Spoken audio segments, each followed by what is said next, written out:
Welcome to ILTV's Israel Daily. I'm Aaron Porras, and coming up in today's newscast, Israel elects its 11th president in a landslide victory. IDF forces destroy a Syrian militant outpost built in northern Israeli territory. And healthcare workers hit the dance floors across hospital lobbies nationwide, celebrating the apparent end of coronavirus in Israel.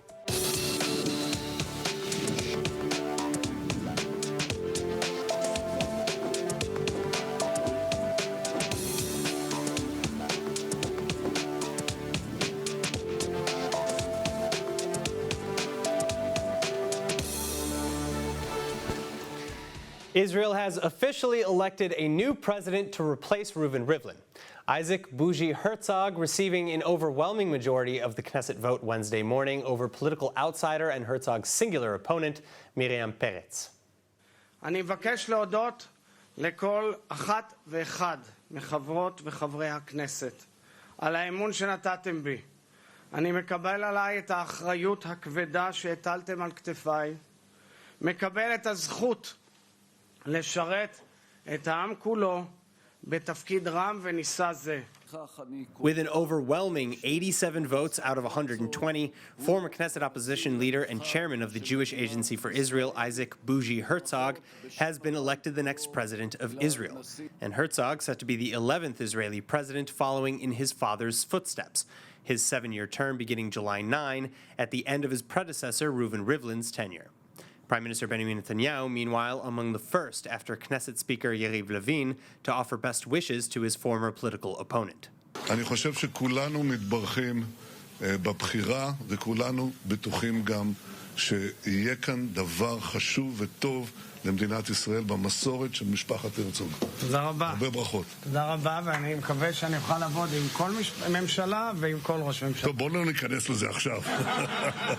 Herzog, who was at one time former head of the Labour Party during his 15 years in Knesset, is known as a soft-spoken and mild-mannered leader who ran effective but respectful campaigns generally devoid of the typical political infighting. And at the height of his Knesset career, he was considered a prime candidate for challenging Prime Minister Netanyahu. Following his unseating in Labour Party primaries in 2017 and his unanimous appointments to chair the Jewish Agency for Israel in 2018, however, Herzog took a hiatus from politics until now. And indeed, his experience and reputation in politics and afterwards largely to thank for the morning victory, even opponents and critics of Herzog's saying that they would vote for him over his opposition. Speaking of whom, Miriam Peretz, the sole other candidate in the presidential election, receiving just 26 Knesset votes. And if she had won, she'd have become the first elected woman president in the country. Peretz, a social activist and educator born in Morocco, was unfortunately first launched into the public eye after the 1998 and 2010 deaths of her two sons in battle. A grief that later inspired a motivational speaking career, however, in the topics of Zionism and coping with loss. And in 2018, she was awarded the Israel Prize for Lifetime Achievement. Still, with Peretz being an outsider to politics with conservative and more nationalist ideologies, Herzog was largely assumed to win from the get-go. Netanyahu later thanking Peretz for her honorable candidacy, adding that he's certain Peretz will continue to contribute to Israeli society as she has done all her life. Now, outgoing President Rivlin saying he's proud to pass the baton to President-elect Isaac Bougie Herzog, adding that he has no doubt Herzog will do an excellent job. But joining us live from the Knesset in Jerusalem with more is Arutz Sheva English editor Yoni Kempinski. Thanks so much for being with us. Now, Herzog won with an overwhelming majority. What made him such an apparently obvious choice?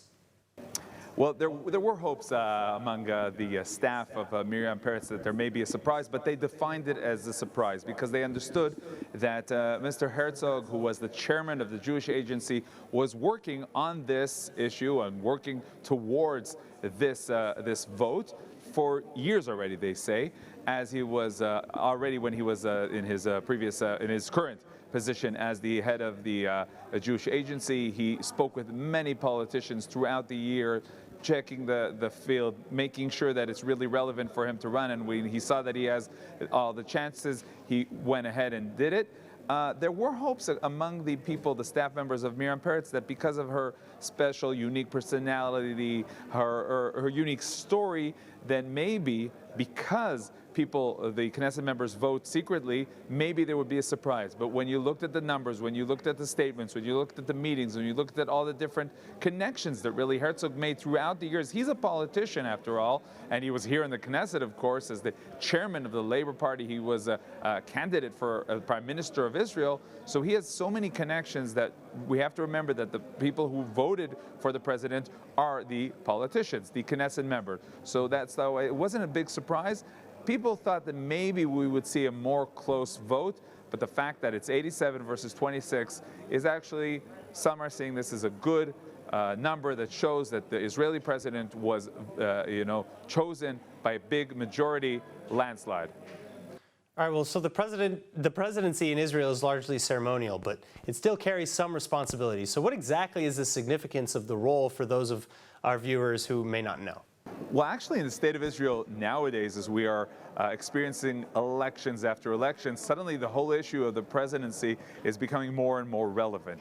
Because, again, also in this case of the elections, the issue is a bit ceremonial. He's supposed to just, give the role of putting together a government to whoever has the most chances. But still, as we see today, he's very much part of the actual discussions, and you have to convince him that there's a chance for this person or the other candidate, and he becomes this role, first of all, in terms of elections, and first of all, in defining who is the prime minister, who will be putting together the next government. That makes this role very, very relevant. There's, of course, also the issues of parole for prisoners. On that issue, the president has the power to make decisions, and that's, by the way, where there are many reports and discussions and behind the scenes talk about, did Netanyahu maybe make a deal with the next president regarding if he'll need a parole? There's no confirmation, and there's many people saying that didn't happen at all, of course, but that's one of the issues of parole. But, and it's very important to understand, that the diplomatic presentation of Israel around the world, that is actually one of the reasons that many people prefer to go with Herzog, who has the experience. He has also the English. He has the experience of being a diplomat around the world. And although Miriam Peretz is a very unique and very impressive personality, many voted for the person who would, as the role of the president is, represent Israel around the world. Well, as you've said, there's been a lot of speculation that the next president might offer a pardon to Prime Minister Netanyahu, who's under indictment in 3 different charges. Herzog has not given any indication that he'll do this, but the rumor mill is still there. Do you think that there's any chance of this happening? Listen, one of the things that we're seeing in terms of Netanyahu is that at this point, he is, first of all, saying that nothing happened and there's no problem, and we are seeing him challenging the accusations. He's going to court, or his case is being taken to court. Will we see Herzog pardoning him? Listen, there may be even a majority of many people, even Knesset members, at some point saying that should be. I don't think that we'll see Herzog, the next president, making any decision on his own on that issue. And rumors, as I mentioned before, about a deal, I think that it's hard to believe that there was actually any deal. Was there a wink in the eye? Was there anything else like that? Maybe, but as I say, I don't think that we're going to see Herzog doing any sort of action that will be seen by the public as something dramatic, something that he's doing revolutionary on his own independently. I think that if something will happen, it'll be part of a bigger story of things that the Knesset members will decide if that comes, and only time will tell. All right, so do you have any indication as to what Herzog's first order of business will be? We won't say yet former, but as the current chairman of the Jewish Agency, and as a son of a president and the grandson of a chief rabbi of Israel, Herzog is very connected to the state, to the institutions. And, as I mentioned, head of the Jewish Agency, he sees the big picture of the Jewish people around the world. So I don't know to say if he'll define himself right away as the president of the Jewish people, but I do think that we are going to see many, many efforts that we see already today, but more enhanced and improved efforts to connect the Jewish people to the Jewish state. All right, Yoni Kempinski, live from Jerusalem. Thank you so much for joining us. In other election news, Yesh Atid party leader Yair Lapid's mandate to form a government coalition nearing its end. But with just hours left before the deadline to deliver a viable listing to the president, negotiations have seemingly stalled. While nearly every party in the so-called change bloc have given their formal approval for forming a unity government, two apparent snags have prevented Lapid from finishing the job. First, Yamina party number 2, Ayelet Shaked, reportedly saying that she'll refuse to vote in favor unless she's given a seat on the Judicial Appointments Committee. But that position is already promised to Labour Party head Merav Michaeli, and it's rumored that if Michaeli is in fact snubbed in the end, she'll refuse to actually sit in the coalition herself, opting instead to support it from the outside. Then second, the Islamist Ram party leader, under leader Mansour Abbas, getting cold feet over demands to reverse or at least suspend a law that allows for home demolitions due to code violations, which reportedly disproportionately affect Israeli Arab communities. Abbas is saying that the Netanyahu bloc offered to agree to this condition, while the Change bloc is currently refusing. The so-called Kaminetz law having been legislated under Yamina's Ayelet Shaked in 2017. In any case, if Lapid misses his window to submit a coalition outline by tonight, the Knesset will be given 3 weeks to elect a new candidate, and if that fails, it's back to elections again, the 5th Knesset vote in just over 2 years' time. Now, Israel reportedly destroying a forward Syrian outpost in northern Israeli territory overnight, the latest in a rare admission of Israeli actions against Syrian assets. The Israeli army, quote, vaporizing a Syrian regime observation post late Tuesday night on the Israeli side of the Alpha Line, a UN-patrolled buffer zone established in 1974. No injuries have been reported. And releasing the footage Wednesday morning, IDF spokesperson Avichai Adri tweeting that Israel would not tolerate any attempt to violate its sovereignty, especially as this is apparently the 3rd mission of this kind in the last year.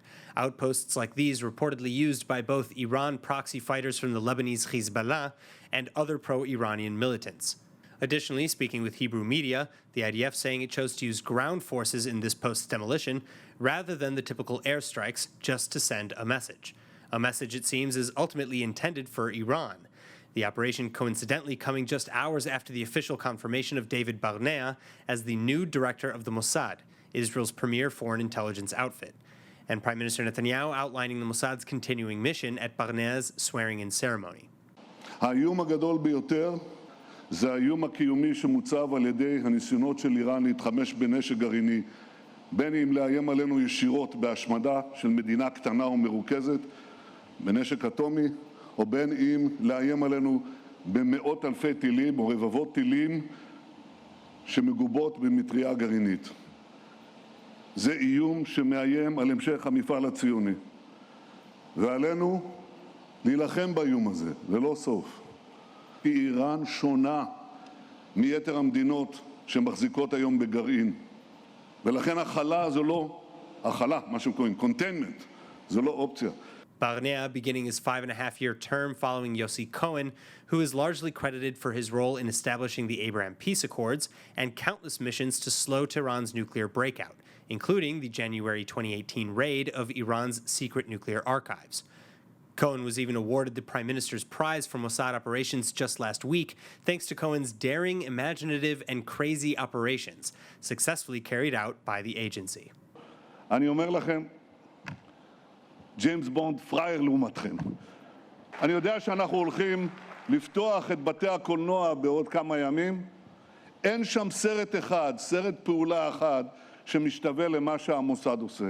Speaking of Iran, Israel's new Mossad chief, David Barnea, addressing Tehran's nuclear ambitions head-on, accusing Iran of working towards its dream of nuclear weapons even while negotiating with Western powers in Vienna. Barnea adding, though, that Israel will quash this dream at every opportunity. And joining us with more, former Israeli Deputy National Security Advisor, Professor Chuck Freilich. Professor, thanks so much for being with us. What can you tell us about the new Mossad head, David Barnea, and in particular, what can you tell us about him with respect to his approach to Iran? Well, he is a highly decorated and highly regarded intelligence operative and intelligence leader. Now, the approach that he's taking, I mean, there was nothing new in the statement yesterday. We know that Iran has been working at the nuclear program for many years now, for about 30 to be precise. And they continued to do so, of course, during the nuclear negotiations that led up to the deal in 2015, and then since the US withdrew since 2018. That's not where the changes are. The changes is the fact that they have continued to progressively withdraw from the agreement over the course of the last close to 2 years following the American withdrawal. The real question is where we go forward today. And here there is a significant divergence of opinion. Mr. Barnea is taking the kind of position which is similar to the prime minister's, which is that the agreement or the possibility of the United States rejoining the old agreement would be an error. Of course, Israel will do what it has to do if and when the time comes. We may have to take extreme measures and act militarily if necessary. The question is whether going back to the deal today or not serves Israel's interest. I can tell you that much of the current and former defense establishment, myself included, believe that the nuclear deal was and remains the best of the bad options that we face. It's not a perfect deal by any means. It's not our dream option. But when you compare it to the alternatives, it is the best of the bad ones. And the US is probably going there one way or the other. So what we should be doing is talking to the US about how to maximize the benefits, minimize the disadvantages, and make sure that Iran never goes nuclear. Okay, but again, though, more to what you were saying, both Barnea, former Mossad chief Yossi Cohen, and Prime Minister Netanyahu spoke often about how they respect the United States and the international community, but will ultimately go against the grain with respect to Iran where necessary. Barnea explaining that, quote, "No, we do not intend to act according to the majority opinion, since the majority will not bear the consequences for the erroneous assessment of the Iranian threat." Given statements like these, how do you square that with what you're saying in terms of being a proponent of the Iran deal as the best of a bad situation? If and when all other options have been exhausted, and we are nowhere near there, the state of Israel reserves the right to act. And if we reach that stage, I'm personally a proponent of taking military action. In the meantime, we're far away. The United States is our #1 ally. We are exceedingly dependent upon the United States, not just militarily. Imagine what the IDF would be without American weapons. It would be an empty vessel. Just yesterday, it was announced that we will be asking for emergency aid, $1 billion for Iron Dome interceptors and other advanced weapons. Had it not been for the United States, we would have been subject to comprehensive sanctions in the Security Council time and again in recent decades, including just over a week ago during the recent fighting. We need the United States very, very, very much. Statements such as the Prime Minister made yesterday are, I believe, irresponsible in the extreme. It is legitimate for us to have disagreements with the United States. They should be dealt with behind the scenes as befits close allies, especially when we happen to be the junior partner in that alliance. So my final question is, because Iran is blocking UN checkups at practically every turn, nuclear sites, they're enriching way beyond civilian use purity, and they're refusing to answer questions over uranium discovered at least 3 undeclared locations. Why are these issues, why are these roadblocks, at the very least you could call them, seemingly not deterring anyone in the Vienna negotiations, or are they at least changing how the negotiations are being played out? Well, first of all, the undeclared sites are in regard, at least mostly, to activity that took place in the early 2000s. It's not about current activity. We know what they're doing now, and they are in violation of the deal, significant violation. The fact is these violations all began after and in response to the American withdrawal. Iran was considerably further away from a nuclear capability. They were at least a year away when the deal was in effect, and it's now maybe 3 months away from a few bombs, maybe 3 bombs. The deal was a good thing. It was giving us 10 to 15 years of quiet. I do not know of any other issue, any other threat in Israel's history in which we gained 10 to 15 years through diplomatic means, and still reserved the option, of course, to act militarily at the end of that period, should it be necessary. So again, the nuclear deal is not the best option in the world. It's simply the best of the bad options we face. Diplomacy is about the world that exists, not about our fantasy world. All right, Professor Chuck Freilich, thank you so much for your insights. Thank you. Now, coronavirus restrictions in Israel are lifted, and citizens around the country are celebrating their newly rediscovered senses of freedom. But none are celebrating as much as Israeli healthcare professionals who've been on the front lines of the pandemic since day one. Hospital staff at Tel Aviv's Archaeological hospital even receiving appreciation through a congratulatory serenade.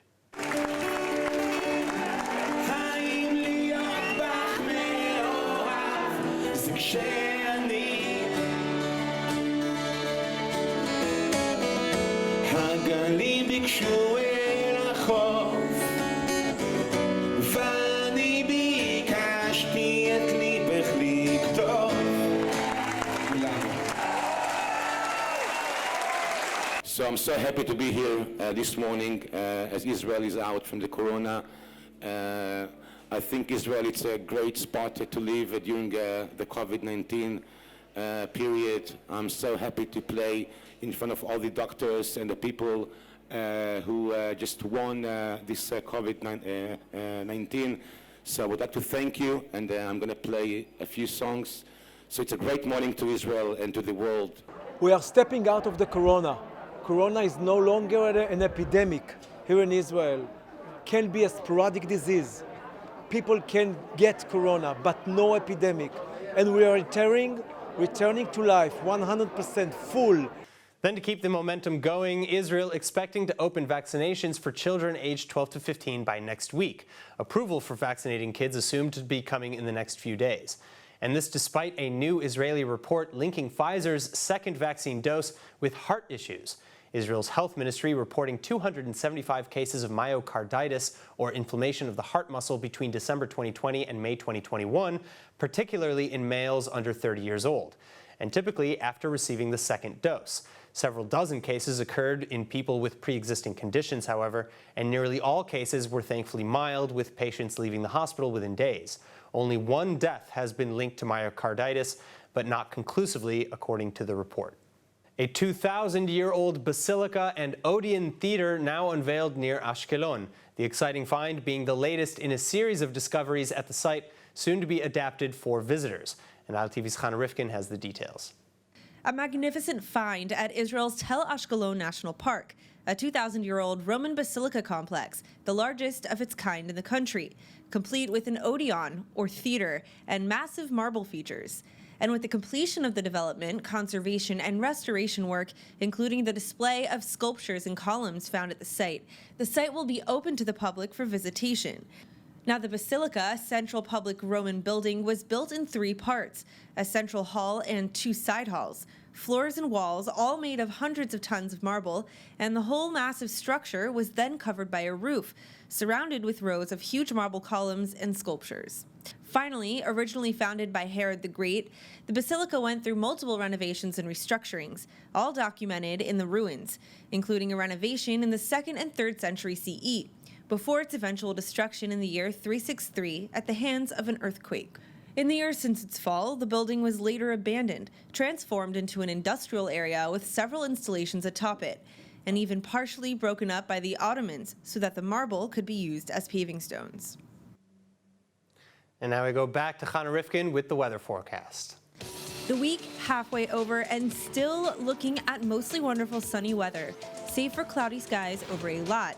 Tonight, lows will be in the upper teens for the most part, a bit of a cool down, however, in Jerusalem and the northern region with lows between 10 to 13 degrees. And tomorrow, highs will reach temperatures in the 20s and 30s, with some cooler weather in the southern region at 17 degrees. And now back to the studio with Aaron. All right, that is it for today's news. Today's exchange rate is 3.25 shekels to the American dollar and 2.69 shekels to the Canadian dollar.